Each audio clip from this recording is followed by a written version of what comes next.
आलोक जी, मैं इस बात से कतई सहमत नहीं हूं कि कंगना ने कोई मूर्खतापूर्ण बात की है। पहली हुँ, बात, हुँ, जो शिवकांत जी ने भी बोला और एनके सिंह जी ने भी बोला कि ये मूर्खतापूर्ण बात है, मैं इससे डिसएग्री करता हूं। ये मूर्खतापूर्ण बात उसने नहीं कही है। और क्यों, मैं उस पर आता हूं। हुँ, जी। मैं ये भी डिसएग्री करता हूं कि वो सिर्फ कंगना ने कही है।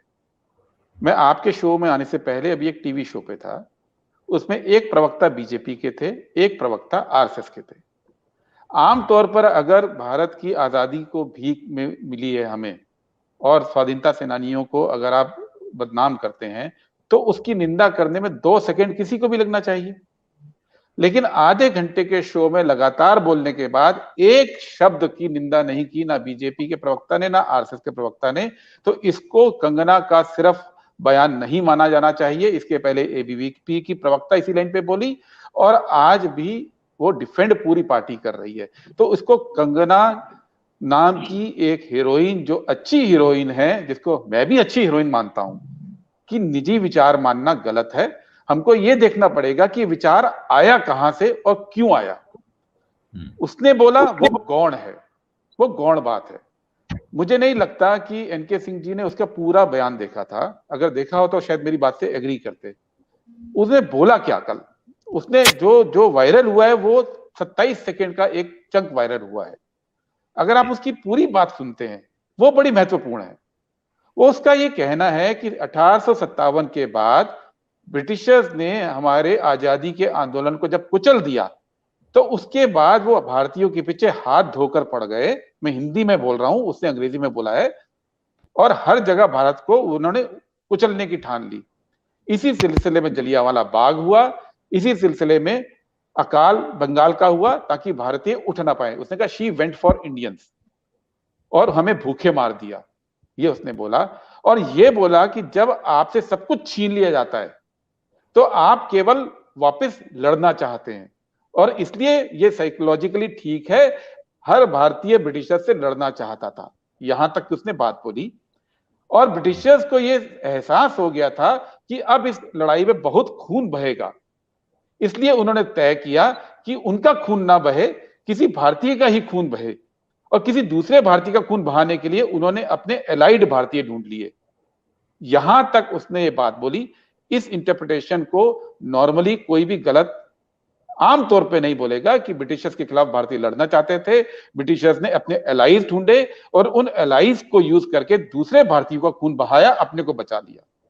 हुँ, जो आपत्तिजनक बात उसकी आई, वो इसके बाद आई। हुँ, उसने कहा वो जो ब्रिटिशर्स के एलाइज थे, वो लिबरल्स थे, जिनको हम कांग्रेसी बोलते हैं, हुँ, और जिनको उन्होंने भीख में आजादी दे दी।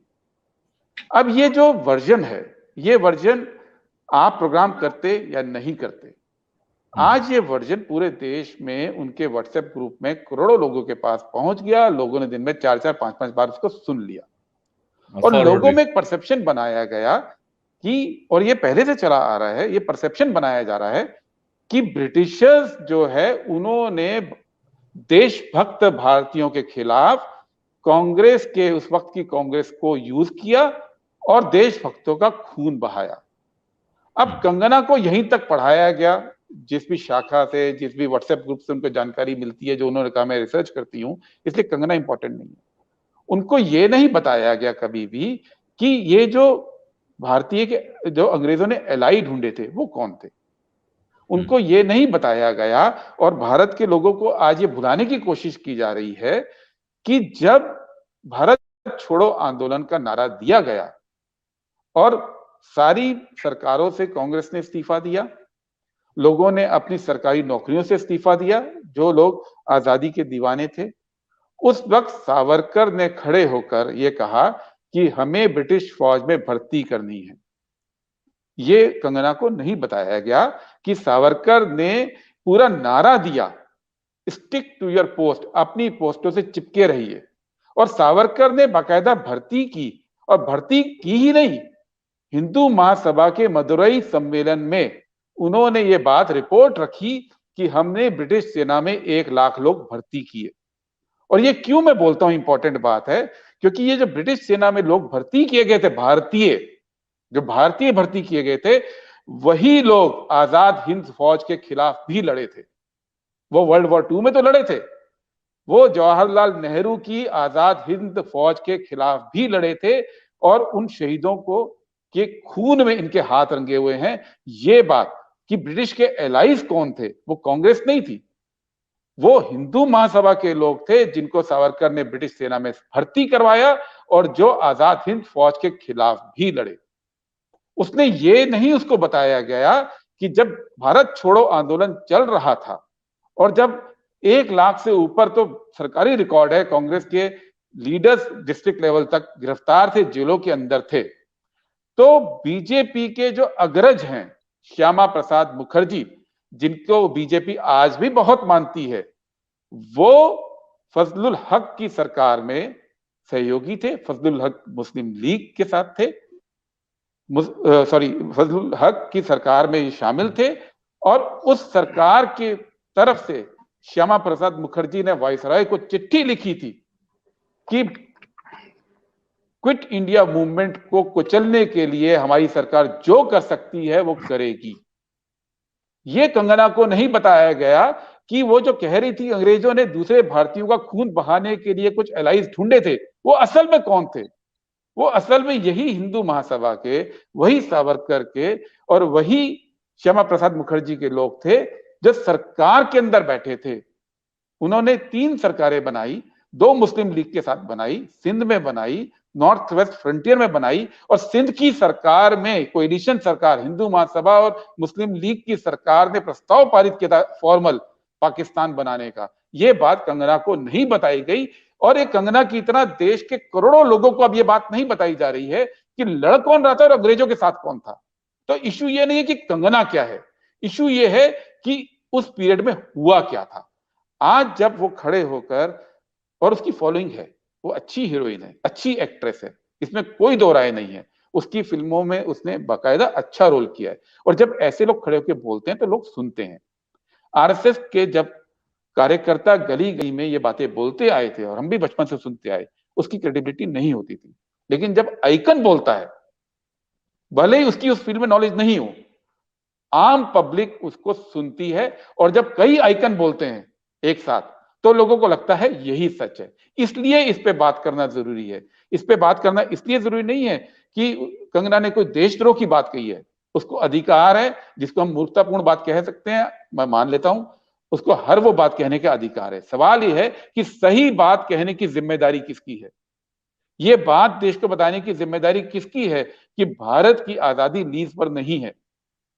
ये बात किसकी है जरूरत बताने की कि यही आरएसएस, जिसने आज पूरा राष्ट्रवाद को ओढ़ लिया, भारतीयता का पूरा अपना पूरा का पूरा एप्रोप्रिएट कर लिया, वो 2002 तक अपने हेडक्वार्टर के अंदर तिरंगा नहीं फहराती थी। ये बात तो कोई बताएगा देश को? और इसलिए नहीं फहराती थी कि वो भूल गए थे। आजादी के आंदोलन में 1931 में जब कांग्रेस का अधिवेशन हुआ था, तब सरदार पटेल ने सबको बोला, पूरे देश के अंदर अपील की कि आप तिरंगा फहराइए। तो हेगड़ेवार जो सरसंघ चालक थे, उन्होंने ये निर्देश दिया कि नहीं, आरएसएस का कार्यकर्ता भगवा झंडा फहराएगा, और वो निर्देश 2002 तक चला। जब नागपुर में 3 लोगों ने वहां पे जबरदस्ती झंडा फहराया 26 जनवरी 2001 को, तब वो मामला, वो गिरफ्तार हुए और वो नागपुर कोर्ट में मुकदमा चला उन 3 लोगों पर, और जब वो मुकदमे में जीत गए, तब 26 जनवरी 2002 में उन्होंने तिरंगे को अपनाया। आज इतने निकट के इतिहास को भी अगर हम नहीं दोहराएंगे तो इतिहास वही चलेगा जो कंगना ने बोला है, इतिहास वही चलेगा जो बीजेपी की स्पोक्स पर्सन ने बोला है, और वो इतिहास कहीं लिखा जा रहा है। इसलिए आज बीजेपी का कोई प्रवक्ता, आप कितना भी फोर्स कीजिए, आरएसएस का कोई भी प्रवक्ता इसकी निंदा नहीं करेगा, क्योंकि वो प्रसन्न है कि जो इतिहास कहीं और बैठ के रीराइट किया जा रहा है, वो इतिहास आज पब्लिक के अंदर पहुंच रहा है। इसलिए कंगना पे बात करना जरूरी था। कंगना ने बात बोली, किसी एंकर ने उसको नहीं टोका, ये इंपॉर्टेंट नहीं है। इंपॉर्टेंट ये है कि आजादी की लड़ाई में जो लोग लड़े, आज उनको जरखरीद पिट्ठू बताया जा रहा है, और जो लोग साथ थे अंग्रेजों के और डिक्लेयर्ड रूप से साथ थे, डॉक्यूमेंट, उस समय के अखबार, आज इंटरनेट पे आर्काइव सर्च कीजिए, मौजूद है, सब फ्रीली मौजूद है। कोई शुबा नहीं है कि उन्होंने ये कॉल दी थी, उन्होंने क्विट इंडिया मूवमेंट के खिलाफ कॉल दी थी, इसमें तो कहीं कोई शुबा ही नहीं है ना। उन्होंने अंग्रेजी फौज में भर्तियां की थी, इसमें तो कोई शुबा ही नहीं है। उन्होंने मुस्लिम लीग के साथ मिलकर 3 सरकारें बनाई, इसमें तो कोई शुबा ही नहीं है। उन्होंने सरकार ने पाकिस्तान का प्रस्ताव पारित किया, इसमें कोई शुबा नहीं है। उन्होंने तिरंगे को नहीं माना, इसमें शुबा नहीं है। उन्होंने जब संविधान बना 1950 में और ऑर्गेनाइजर के मुखपत्र जो आरएसएस का है, उसने उसके इमीडिएट 10 दिन बाद एडिटोरियल लिख के ये बोला कि ये संविधान हमारी मिट्टी से मेल नहीं खाता है, ये संविधान विदेशी फिलॉसफी से आया है, इसमें मनुस्मृति का कोई अंश नहीं है, इसलिए इस संविधान को हम नहीं मानेंगे। ये बात तो आज लोगों को बतानी पड़ेगी। आज उस संविधान को अप्रोप्रिएट कर लिया। आरएसएस की खूबी क्या रही है एनके सिंह जी? खूबी ये रही है कि 70 साल में भारत में जो कुछ भी खूबसूरत हुआ, कि भारत एक सेकुलर मुल्क है, इस पे पूरी दुनिया में गर्व होता है। भारतीय जाते हैं, उनको इज्जत की नजर से देखा जाता है। वो बड़े आम इंडियन जब बाहर जाता था, वो कहता था हमको पाकिस्तानियों की नजर से नहीं देखा जाता है, लोग कहते हैं आप एक अच्छे मुल्क से आए हैं। उसको अप्रोप्रिएट कर लिया, बोला ये हमारी पूंजी है, और उसको खत्म करने में लग गए। भारत के लोगों की एक पहचान पूरी दुनिया में बनी कि भारतीय पढ़े लिखे होते हैं, इंजीनियर होते हैं, डॉक्टर होते हैं, साइंटिस्ट होते हैं, यहाँ पे साइंटिफिक टेम्पर है, यहाँ की पढ़ाई अच्छी है, उस पर गर्व कराया। सत्ता में आए और आज क्या है, पूरी की पूरी बहस गाय गोबर गोमूत्र पे लाकर सिमेट दी है।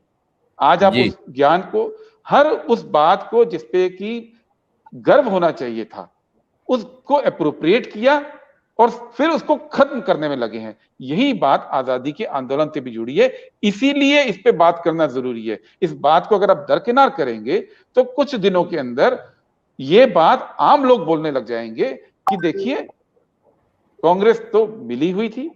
मैं आपको किस्सा बता दूं एक, और उसके बाद अपनी बात खत्म करता हूं। किया जाता है इस तरह की चीजों को कुछ दिनों के बाद सबूत के तौर पे पेश किया जाएगा। सत्य हिंदी का ऐप डाउनलोड करें गूगल प्ले स्टोर पर।